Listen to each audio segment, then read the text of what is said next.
Welcome to Global Village. Thank you very much for joining us today. We are airing today from the Brooks Legion in Brooks. We are very great today to have our MLA, Mr. Drew Barnes from Medicine Hat Cyprus, who's been in the program before. Welcome to the program. Well, thank you. We also have Mary Hasper. She is the secretary of the Legion Board.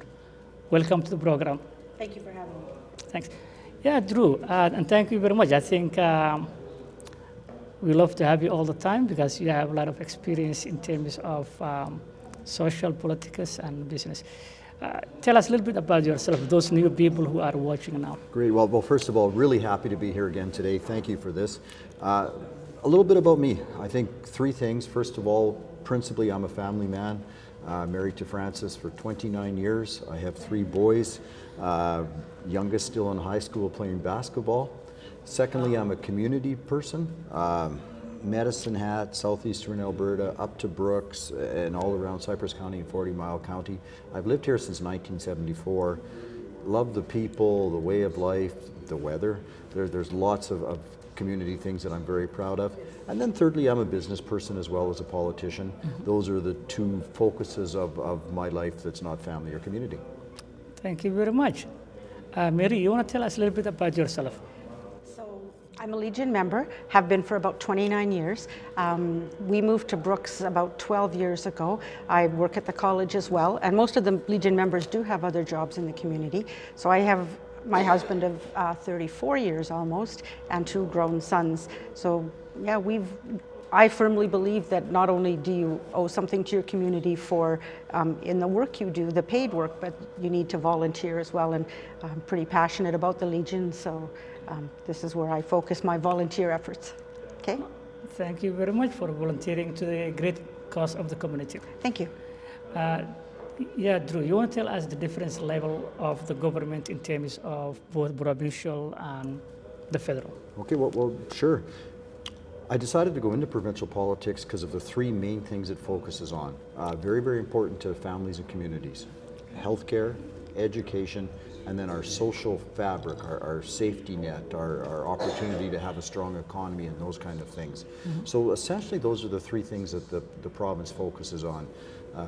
Education touches us all, healthcare through our friends and our families touches us all, and ourselves, of course. Mm-hmm. And then the social fabric, ensuring we have a strong economy, ensuring people that need some cultural support or need a temporary hand up to ensure that is supported, mm-hmm. are very important. Of course, federally, they're more responsible for international trade, monetary things, and military things. Yeah. And I just felt for me, Ahmed, that province and Alberta was where I was best focused and most interested. Okay, so you mentioned health and also education and social. Those are the things that the province is responsible for. What they're doing about, for example, on the education side and the health side? Okay, well, education, the new government right now is looking at a full curriculum review. As a rural Albertan, I think that it's important that we have local decision making, that we have our local parents, our good local teachers and administrators involved in ensuring that the values and the curriculum that's taught is relevant. In Alberta, we're a strong leader in Canada in education, and it's important that we stay that way. Healthcare is a interesting situation, Ahmed, because we are spending so much money. We spend the most per capita of any province in Canada, and we're not getting the results. Too often we've slipped to the bottom of the pack in terms of wait times, in terms of transplants, in terms of important surgeries. So again, I think the solution there is local autonomy. People in Medicine Hat and Brooks and Cypress and 40 Mile, let's give them authority, let's give them some finances, and let them sort out what is most efficient and best needed. Those are the things that will get us more value. Right now, healthcare is 55% of the revenue that comes in Alberta. That is not sustainable. Wow, that's a little bit. That won't be sustainable for a long time. Exactly. We have to think about the next generation. Yeah. Mary, you want to touch base with the history of the Legion, the Canadian Legion? The Royal Canadian Legion was founded in just after World War I as an organization to help veterans. So 1926, the Legion was formed. In 1928, the Brooks Legion got their charter, which means we got our recognized as an official branch. So we've been operating ever since then. It's an organization that's still dedicated to serving veterans, but we've expanded. We have a number of other things that we do as well. We want to help the youth, help with we help purchase medical equipment and things like that in the community. So Brooks Legion was founded same time or just later? 2 years later. In 1926, the Legion was formed, and then in 1928, the Brooks Legion got their charter. Wow. Yeah, so we've been around for a while. So throughout Canada and the Commonwealth, there's been Legion organizations. Everywhere in Canada. We just celebrated our 90th anniversary last year. Wow. Yeah. Wow. Yeah. 10 years, I think. Brooks is 110, I think now, 115 or 110. The community years. of Brooks? Yeah, the Right. city. I think it was 100th anniversary on 2005, I think. Okay. Yeah. Brooks, yeah. Yeah. What is as a business person, for example, Drew, in the past, how you think we should be able to attract investors to Alberta, especially to the southeast of Alberta? Mm-hmm. Yeah, thanks for that question.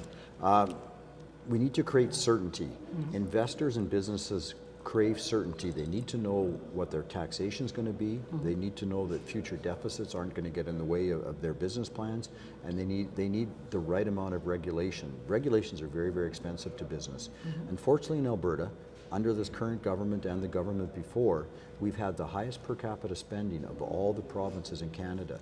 That has led to huge deficits, big deficits even when oil was $100 a barrel. That has scared away a lot of businesses because they know that deficit is a potential future tax on business.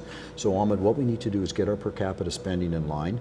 I believe, and through great work like Community People, as Marie's mentioning, like the Legion, we can have better services if we focus on communities and we can focus on local decision making. So let's get our per capita spending in line. Let's have our taxation so it's the most competitive taxation regime in all of Canada, and then rules and regulations. Too often you hear of somebody that takes 2 or 3 years to get approval for a business or approval for an energy idea, and that is just too long. And those are the things that the government has to work on to streamline. Yes, we have to be safe. Yes, we have to good handle on where things are going, but let's not get in the way of our good business people. That's a good message. So the same thing then, how would you attract then labor force, as we were just talking a few minutes ago off the camera? How would you attract labor force, because business need a labor also? Yeah, absolutely. We need a good, strong labor force. That's where our good colleges and our universities come in, and our high schools, of course, a lot too. Alberta has been fortunate with the highest average incomes in all of Canada, so that needs to continue. And we need to ensure that businesses have access to a good workforce, access to temporary foreign workers if that's what's required, if that's the best. And we need to ensure that workers are treated fairly, workers have the chance to compete for the services they provide, so they can be paid as much as possible as well. If workers are winning and business is winning, then communities are winning, then the government's winning, and that's what it's all about.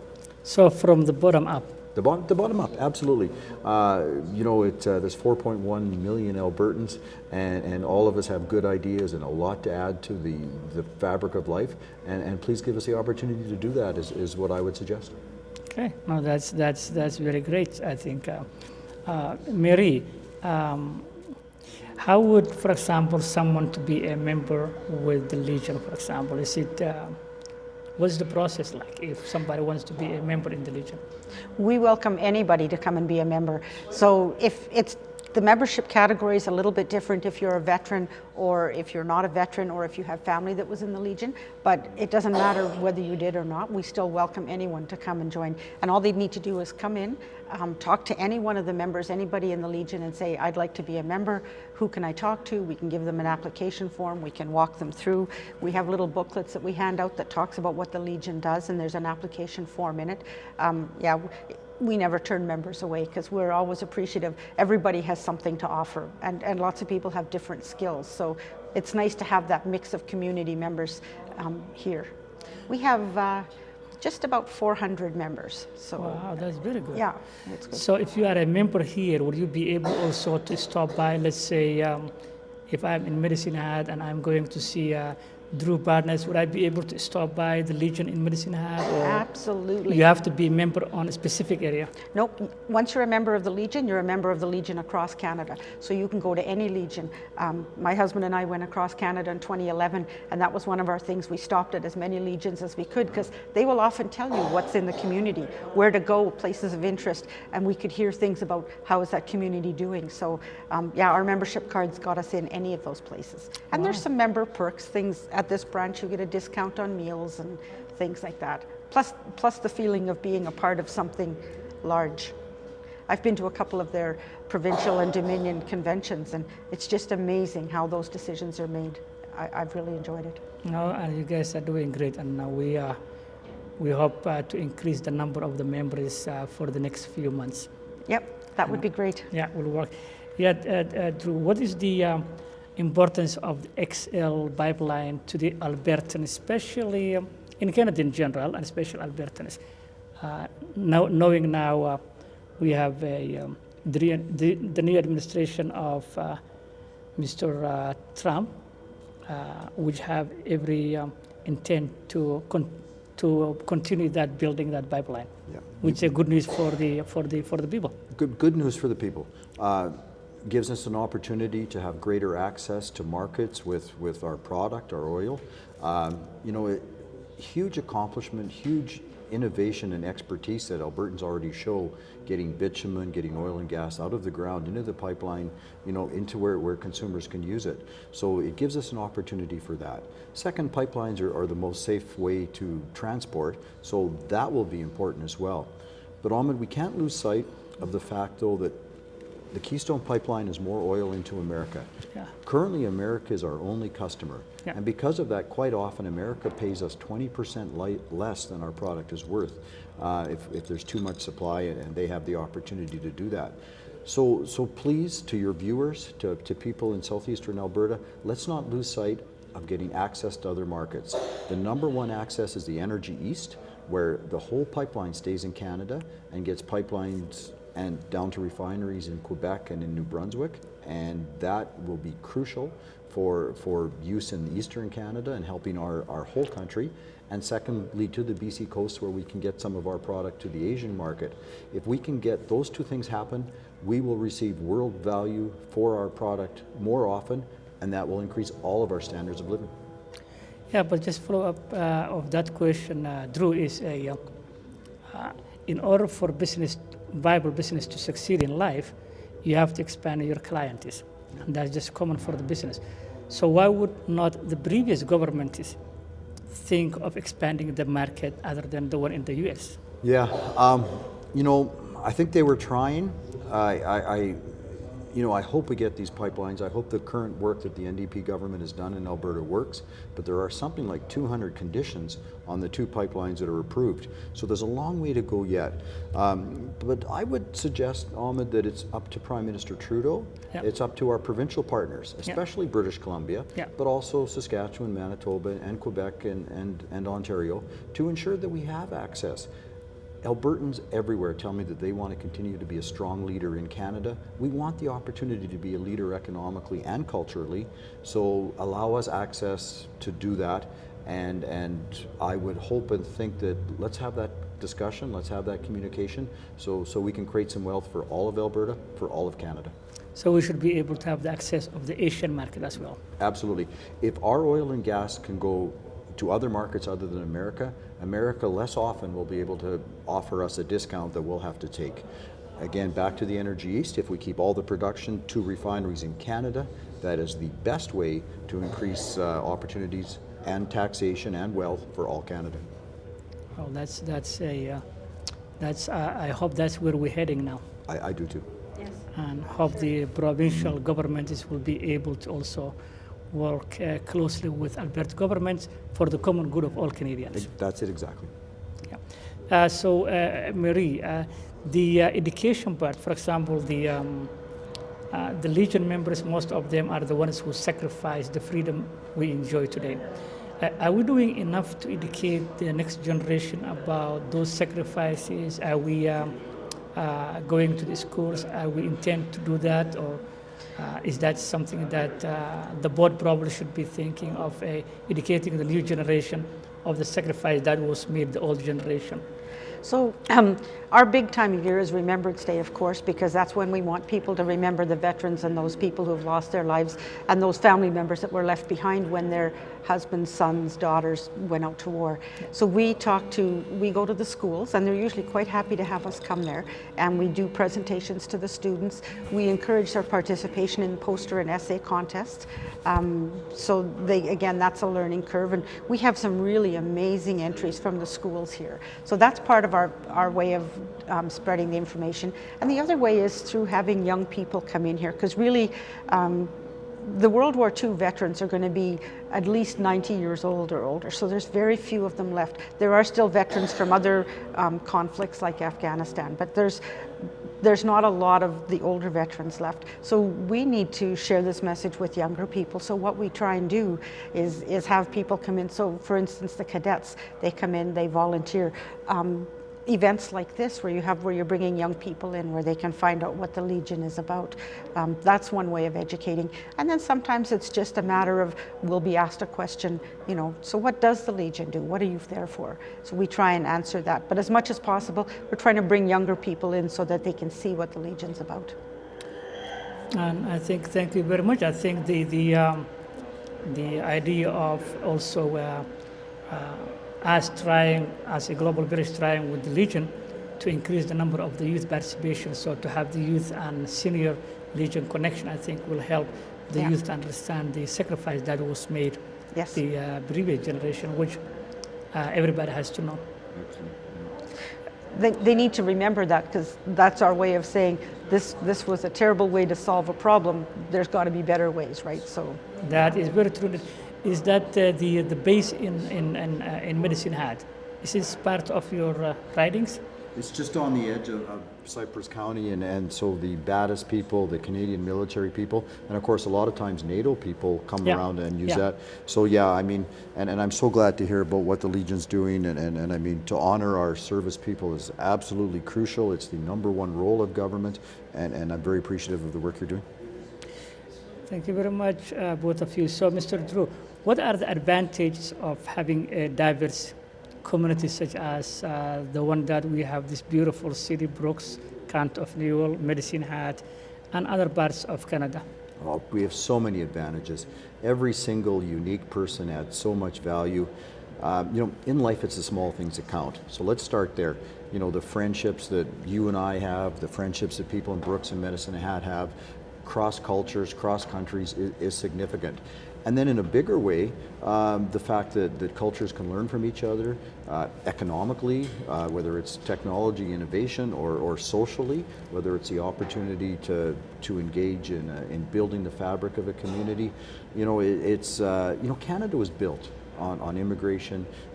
Canada is still undergoing that, and there's so many good things of getting people with different ideas, different cultures, and different thoughts together, and in an open and full way, let's work together to make it better. And but you will always have those people who have opposed to the idea of diverse population for whatever the reason they have. I call them, those are maybe ignorance for the reality. Today's reality. But your opinion is a diversity will add the strength of the Absolutely. Diversity will add strength for all of us, for our economy, for our way of life, for our culture. And I think the key is information, and too often people haven't had the opportunity to see what different cultures can add and to see what working together can add. And things do take time. And again, because as a conservative, I'm such a believer in local decision making. Mm-hmm. If in our communities, if we keep working together, if we keep talking, if we keep socializing, we eventually will make Canada as strong as it deserves to be and continue on the strong track that we're already on. There you go, and we'll keep this land to be land of opportunity. Absolutely. Marie, what would you like the community to help and how they can help? We always welcome new members, but even if people are unsure about whether they want a membership, we are certainly open to having volunteers, or if people just want to come in. We have lots of events that go on. You don't have to be a member to come into these social events, and we serve like meals. We have sports organizations. We have darts and crib and pool and all sorts of different leagues. And in fact, in May, we're hosting the Dominion Championships for darts. We're pretty proud of that. So we're going to have teams from all across Canada coming in with their cheering sections, we hope, to come in and compete for the dart championship. So, you know, there's lots of room for people to come in and just, if you want to observe, you just want to come in and see what the Legion has to offer, that's fine. If you want to volunteer, that's fine too. If you want to be a member, we welcome anyone. So, yeah. Wow. And really, you just need to come in and talk to anybody who's here. Come in on a Thursday night when we have our special wing night, and there's lots of camaraderie and fellowship and laughter, and it's lots of fun. There you go. No, we will definitely come. Mr. Drew, there is an incident that happened in Quebec that was tragic. Young man decided to go to a worship place. The mosque decided to shoot people who were at the mosque at the time for no reason. How could we do something collectively so we can prevent such tragic in the future? Yeah.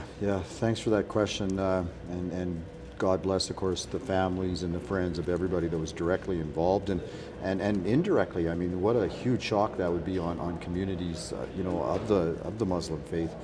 I think the best way is community get-togethers, the education that comes from us working together, us talking together, the opportunity to get to understand each other and grow true friendships, true social networks, and I mean, maybe even business opportunities if that's what people are interested in. It's an absolute total shame that happened. I guess a small silver lining for a terrible event is people in southeastern Alberta have pulled together even more. The mosque in Medicine Hat, as an example, had 2 or 3 open houses and invited people with great attendance and a greater understanding of how similar we are, how caring we are, and I believe that the silver lining will be an opportunity for people to be closer together. Yeah, I believe they had a open house last Sunday for everybody to go there in Medicine Hat Mosque. But it's very much reassuring what you said, Drew, as an MLA and a great person. Similar message also we had from our mayor as well as MLA, our mayor, our Molly Douglas, Martin Shields, as well as Derek, to the Muslim group of people that here in Brooks and County of New York. Good. And that was reassuring from their part of the community because they were very nervous. Yeah, and understandably so. I mean, when something that random, that extreme can happen, it makes you wonder what the future is going to bring, and the anxiety that comes from that. So hopefully, in a small way, hopefully we're all able to help those affected. Well, thank you very much, sir. Yeah, Marie, what message would you like to share with the viewers in terms of whether the Legion or whether from education part of the college, for example, for the youth to continue school and continue higher education and value of education for their own future? So obviously, since I work in that system, I'm a firm believer in education as a way to meet your life's goals. And it doesn't matter if you decide to go into the trades, if you want to go into nursing, if you want to go into a profession of some sort or accounting, whatever your strength is, I'm a firm believer that that's a good step in the right direction for getting the qualifications you need. And like Drew mentioned, we want to attract people to Alberta. Well, we also want to keep the people we have here, grow our local talent, because people will stay close to home if they can find what they need. And Brooks is an amazing, amazing community in terms of the people that live here and the diversity. I don't think people outside of Brooks or in other communities realize how lucky we are to have such a diverse population. At the college, we see so many different people from so many different countries, and it's amazing how much we can learn too in our classes, and to watch people work together and apparently not even notice that there is a difference. I think that's impressive. So there's lots to be offered by going on in continuing education and staying close to home, and yeah. No, that's very nice of you, and I hope the kids will listen and will continue to go higher education and not leave the school. I hope so too. There you go. The legislature, you guys will be going back, or you went back to the legislature last Thursday. Yeah, throne speech was Yesterday. Yesterday was Thursday, and we start Monday with debating and question period and the more debating time. And very soon you will have the budget. March 16th, they announced yesterday the budget is going to be released on March 16th, and it'll be interesting to see the financial shape of Alberta. Okay, and we hope good things comes out of the budget. We absolutely do. We need the price of oil to recover a bit, but as you know, all Albertans are diverse, and they're able to take some of these tougher times and take the opportunity that can be found in these tougher times. So there are some signals that the Alberta economy has been a bit stronger the last little while, and let's work together to make sure it happens. Okay, so my final question to you, Drew, is what message do you have for the viewers in terms of hope, resilience, knowing that 2016 was a rough year for everybody in Alberta, so then they can look forward a better days ahead. So what message do you have for the viewers? Well, the message is one of community, one of hope. Let's work together. Let's work together to ensure that our families and our friends and our communities stay strong. Let's work together to look and explore for new opportunities. I said earlier, it's the small things that count. So let's not forget when there's an opportunity to reach out to another human being, to a family person, a friend. Please take the time to do that. And sometimes in these challenges, especially Albertans, have shown that we have the opportunity to be stronger and rise above it, and that is the hope, and that's exactly what I think will happen. Thank you very much, sir, and Thank we you. hope as you mentioned, the oil, whether through the X pipeline or XL pipeline or other pipelines, that soon we will get other options for Far East Asia and other places. So the Albertans and Canadians in general will benefit the energy of Alberta. Absolutely. Thank you very much, both of you. Thank you very much, Mary, for coming Thank to you the for program. inviting me. It's good to be here. Thank you very much, as always, Thank you very much. Nice to see you again. Thank you very much. Thank you very Thank much. you. Appreciate it. and thanks for coming all the way from Medicine Hat. It's always for a change for you to drive back here. This was the end of the program Global Village. This is where the East meets the West. And we are very honored to have today our great MLA, Mr. Drew Barnes from Medicine Hat, Cyprus, and Mary Hasper from the Legion Board Secretary, as well as Medicine Hat College in Brooks Camps. Until then, life is too short. God bless you.